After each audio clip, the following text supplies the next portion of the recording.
কত কম তেল মশলায় আচার বানানো যায় আজকের রেসিপিটা সেটাই আমি দেখাবো। এবং খোসা সহ আচার কোনো রকম তিতা হবে না, কালার চেঞ্জ হবে না, সুন্দর সবুজ রং খেয়ে খেয়ে কীভাবে তেল কমে আচার বানানো যায় আজকে সেই রেসিপিটাই শেয়ার করব। টক ঝাল মিষ্টি খোসা সহ আমের আচার। এখানে আমি কিছুটা ল্যাংড়া আম নিয়ে নিয়েছি, ওগুলো কাঁচা।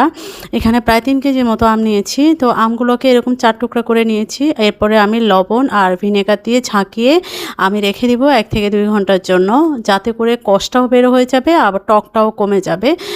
এই জন্য হচ্ছে এটাকে আমি এভাবে করে ঝাঁকিয়ে রেখে দিব। তো 2 ঘন্টা পর আমি আবার এসে এখন আমি দেখাচ্ছি কতটা এখানে পানি বের হয়েছে। দেখতে পাচ্ছেন আপনারা, অলরেডি পানি বের হয়ে গেছে নিচে থেকে।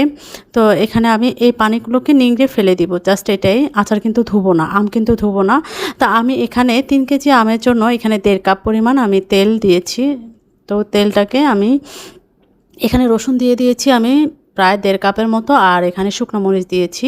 আর আপনারা ঝাল অনুযায়ী কম বেশি দিবেন। এখানে আমি দেশি শুকনো মরিচ দিয়েছি। তো এখানে একটু হালকা ভেজে ভেজে নিয়েছি। তো ভাজার পরে এরপরে আমি লবণ দিয়ে দিয়েছি স্বাদ মতো। এটা কিন্তু খুব কঠিন কিছু না, এটা এত সহজ এবং এত মজা হয়। এখানে আমি সামান্য একটু হলুদ দিয়েছি একটু কালারের জন্য, কালারটা ঠিক থাকে আর আচারটাও নষ্ট হয় না। তো এটা হলুদটা আমি একটু দেই আচারের মধ্যে। তো আমি আমগুলোকে এখন এই তেলের মধ্যে সবগুলো আম দিয়ে দিব। কতটা সহজ, এর চেয়ে সহজ আচার আমার মনে হয় না আর হতে পারে। এবং কম উপকরণে আচার, এগুলো আসলে আমি সবসময় কম উপকরণেই আচার বানিয়ে থাকি। এই জন্য আমার আচারগুলো অনেক বেশি ভালো হয়। অনেক বেশি মশলায় কিন্তু আচার ভালো হয় না, আমার ভালো লাগে না ব্যক্তিগতভাবে।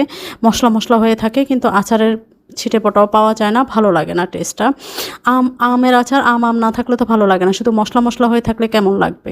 তো এখানে আমি সামান্য লাল মরিচের গুঁড়াও দিয়ে দিয়েছি। আর বলে রাখি, এই মরিচটা হচ্ছে আমার রেগুলার রান্নার মরিচ। এটা হচ্ছে আমি মিষ্টি মরিচটাই খাই ঝাল কমের জন্য, সেটাই দিয়েছি। এই মরিচে কোনো ঝাল আসবে না, বাট কালারটা সুন্দর আসবে এই জন্য।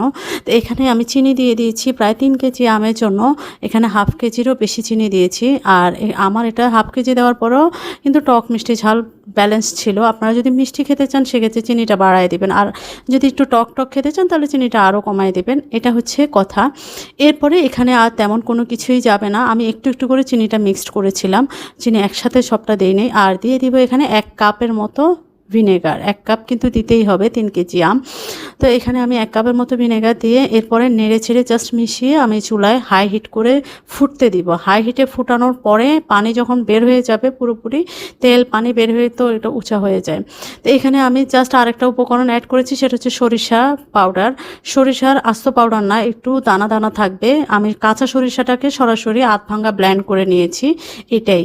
তো এই মশলাটা দেওয়ার পরে, সরিষা দেওয়ার পরে আমি আর কিছুই অ্যাড করব না এখানে, জাস্ট ফুটবে। এরপরে কিন্তু এই যে দেখেন, ফুটে তেল ভিনেগার চিনি সব কিছু যখন ফুটে তখন তো পানি আকারে অনেক বেশি হয়। তো এটা হাই হিট করার পর আমি চুলার আঁচটাকে এখন মাঝারি আঁচে করে রেখে দিয়েছি।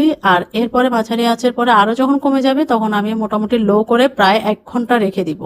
কারণ আমরা রোদে শুকাবো না আচার, এই জন্য হচ্ছে 1 ঘন্টা লোয়ে রাখলে ভিতরে যদি কোনো পানি থাকে সেটা অটোমেটিক্যালি টেনে নিবে, তেলের উপর ভাসতে থাকবে, তখন আচার আর নষ্ট হবে না। তো আমি 1 ঘন্টা লোয়ের পর এটাকে ঠান্ডা করে ফেলেছি। এবং পরের দিন সকালবেলা, যেহেতু রাতে করেছি সকালবেলা, আমি এখন ঠান্ডা হয়ে গেছে। এখন আমি সার্ভ করে দেখাচ্ছি, প্লাস আবার আমি সাথে বয়াম ভরে ফেলবো। বড় একটা জারে আমি এটা রেখে দিব এটা। আর যদি সম্ভব হয় রোদে দিতে পারলে ভালো, আর না দিলেও কোনো সমস্যা নাই, আচার কিন্তু নষ্ট হবে না। আর অনেক দিন যখন হয়ে যাবে 6 মাস 7 মাস, তখন বয়ম থেকে আবার একটু পাতিলে গরম করে নিলে ওই আচারটা আরও বেশি ভালো লাগে, আরও বেশি ভালো হয়। এতে করে রোদে দেওয়ার কোনো ঝামেলাই হয় না। তো আপনারা দেখতে পাচ্ছেন আচারের রং এবং কালার এবং হচ্ছে ঝোল, তারপরে আস্তে আচার ভাঙেনি, এটা হচ্ছে কথা।